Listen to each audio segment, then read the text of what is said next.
Hello everybody, Mental Ward Patient 68 here. Today we are playing Mullet Matchjack, which I can describe as an acid trip where all is made to look just like my Japanese animes. We start the game and get introduced to our character, John Mullet, who is also played by the same guy who used to play John Yakuza. I'm not Yakuza. This time around you have to stop this guy from boy marrying the redhead princess in Terraria, otherwise you'll be banished to Brazil for the rest of your life. Gameplay loop is extremely shrinkable but absolutely fantastic at the same time. We have to traverse through 9 floors to get to the boss, who is usually a joke more funny than an actual schedule. In between those bosses you have to go through more and more intricate torture chambers used on people who commission inflation fetish art, of course all within 10 seconds, which you can extend by either drinking soda or banning robots. After you clear each floor, you pick one of 3 upgrades which are unlocked gradually throughout the game, like the bulldozer upgrade, which upgrades you into my favorite shonen protagonist, Thomas the Tank Engine.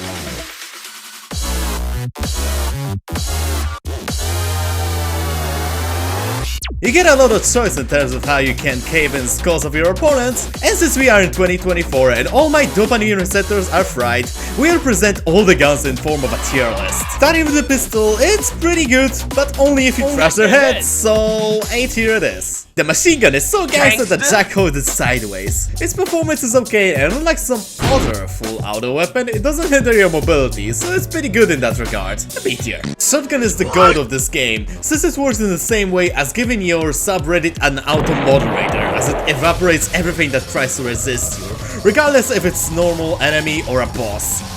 No cap, S tier for real sigma of this game. Swords are an amazing weapon, being able to deal with most of the boss by slicing them in half. And in addition, you can also possess the ancient Yakuza essence of sword throwing. All in all, both are great weapons, but the Sneakers outclasses them in functionality and damage, so Fire Sword lands in D tier and the Ice one lands in Half-Life Gimmick tier. For the next one, I want you to do a little exercise. I want you to imagine what can be good about plasma rifles and boomer shooters. Do you have it pictured?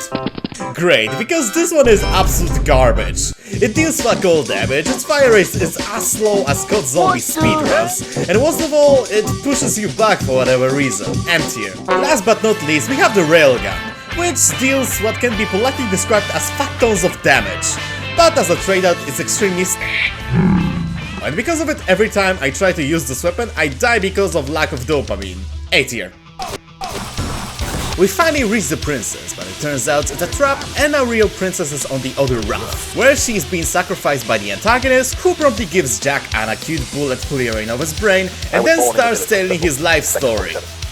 To Jack's corpse, despite giving him an 18 card of bad luck just a moment ago? Well, whatever you think, because that annoying streamer resurrects us with a Tamagotchi knockoff. We slowly regrow our brain in our illegally expanded apartment, and after that we are back to banning robots again.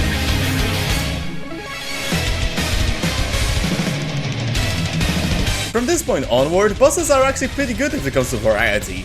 We got a ninja who plays like a dragon knockoff with us, a human hydra, and that Tamagotchi plays rock paper scissors with us, and yeah, thank god that we can't die on this minigame. We finally reach the rooftop and we have a final showdown against Mr. Bullet, who spawns as mecha robot and proceeds to die in 3 shots. But before he can flatline, he blows up the entire building. However, we survive thanks to our defender record, Saul Goodman himself. Yeah! The final stretch of this game is sadly not on a motorcycle, but in a car, and we have a shootout with remaining robots and This dude won't die already? yeah, I'm totally with you on that one. Eventually he finally blows up and we arrive at the motorway to HQ, where we can receive a Reddit gold and can live peacefully in this dystopian world.